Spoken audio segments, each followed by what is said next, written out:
Grupp ta' studenti mill-Istitut tal-Informatika tal-MCAST nedew maratona ta' 48 sija bilan li jiġbru fondi għal Puttinu Cares. Bħalissa qed nagħmlu game jam li hija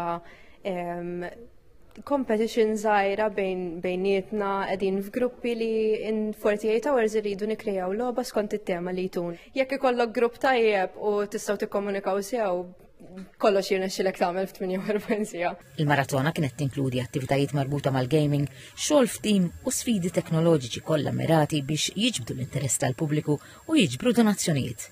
L-istudenti ħadmu bla waqfin għal jumejn sħaħ fejn urew ukoll il-prattika ta' dak kollu li qegħdin jitalmu. Joni għandna fuq 1000 student fl-Istitut tal-ICT, all right?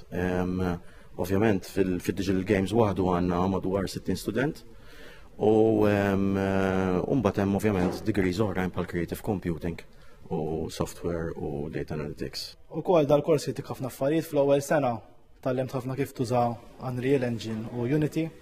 Forsi nsib kumpanija fejn kun nista' nori x-xogħol li nagħmel jiena f'sens jiena l-iktar ħobb nagħmel l-iktar niddiżinja l-modelli u hekk, ġifieri l-isbaħ ħaġa tista' tagħmel fiha fil-kors li tagħmel modelli bi 3D inti.